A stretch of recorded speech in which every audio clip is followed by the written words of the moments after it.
Fierce. I want to take a moment to acknowledge the Odawa, Ojibwe, and Potawatomi tribes of Turtle Island, on whose stolen land this country was built. I also want to acknowledge the Black descendants of enslaved Africans, on whose stolen backs this country was built. What's up, Englewood? How y'all doing? I want to talk about peace. So, peace is not a destination. Peace is a journey. It's a journey you commit to every day by day, hour by hour, minute to minute, moment to moment. And like all journeys, the journey towards peace involves change. The wonderful Angela Davis has this quote that says, "You have to act as if it were possible to radically transform the world, and you have to do it all the time." You have to act as if it were possible to radically transform the world, and you have to do it all the time. I love that quote. And it's definitely something I've aspired to in my adult life. But as a, little Black girl from the south side of Chicago, Rainbow Beach, 79th Street represent, I gotta keep it real, right? So when I hear people say change is gonna come, I'm like, is it really though? Or that wonderful rally cry, yes, we can. Can we really though, Mr. President? I'm an idealist at heart, but a realist in practice. It is one of the things I have come to learn is that realism is a matter of survival, and change is a matter of the heart. Actually, so all week the ancestors had an opportunity to give me some advice, right? And so today they're correcting me, and I hear that change is also a matter of survival. Speaking of ancestors, a few years ago I was lamenting to my ancestors about my life's work in the arts.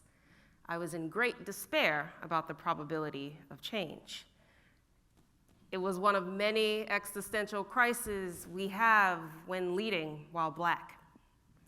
It was a serious situation, y'all. I was kneeling before my ancestor altar. I had my hair wrapped up to protect me from white supremacy. I had African war paint on my face, just in case. I was on fire, and I didn't know which way to burn. Now, in my experience, the ancestors don't get all worked up with you. They just watch and wait for you to finish acting a fool. So when I had finished acting a fool, the ancestors said to me, "Mica Cole, your job is not to determine the probability of change.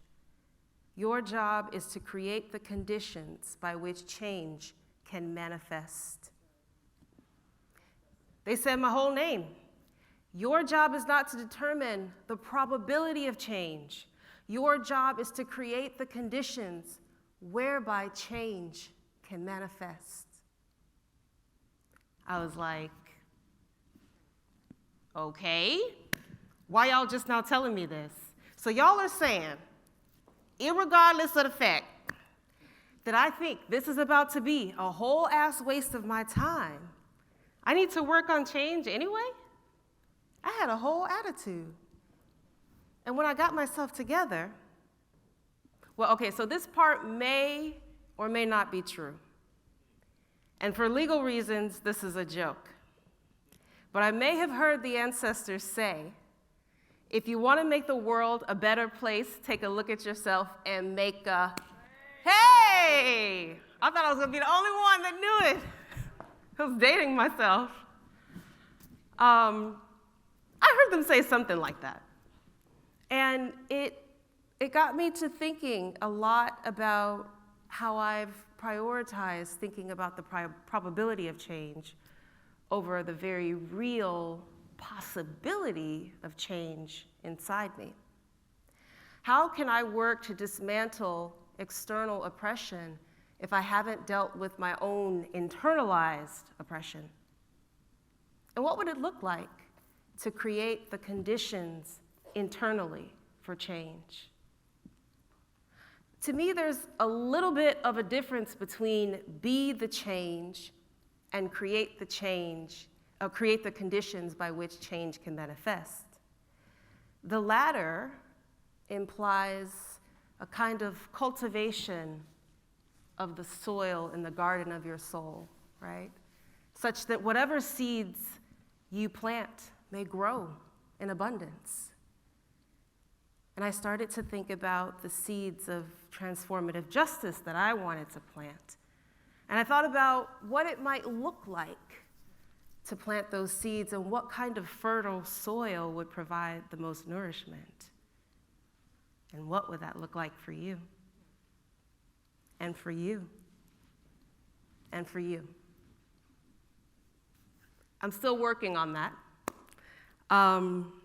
But while I'm working on the garden that is my soul, I wanted to share with you a couple of practices that have helped me begin to create the conditions for change. Number one, allow imperfection. I have the right to be imperfect. I have the right to grow. I have the right to evolve. I have the right to be mediocre. I have the right to be as mediocre as a middle-aged white man if I wanted to. And so do they. Do no harm. I do not have a right to cause harm. But because I am imperfect, I have and undoubtedly will cause harm. And when that happens, I have a responsibility to stop it, acknowledge it, and repair it. Shame. Shame is a carceral practice rooted in white supremacy. It is one of the easiest and most efficient ways to feel a sense of retribution when others have caused harm. But you see, it reifies the very cycle of oppression that we're trying to dismantle. And it diminishes the value of a human life to one that is unworthy of love and grace. Practice joy. Joy is a muscle. Joy is something that must be practiced every single day. Rigorously, consistently. For me, that's a dance break or eating a bag of hot crunchy curls. Whatever that is for you, the important part is that you reclaim your joy every single day because systemic oppression is operating even while we sleep. Practicing joy allows me to lean into the possibility of change with playful and hopeful anticipation. And finally, I remind myself and encourage you all, in the words of Audre Lorde, one of my favorite and fierce authors, be deliberate and afraid of nothing. Peace.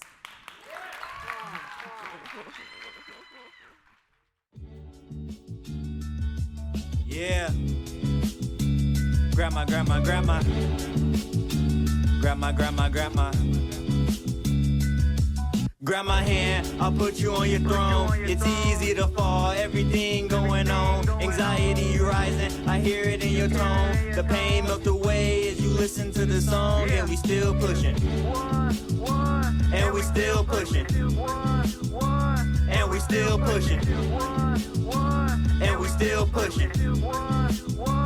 And we still pushing.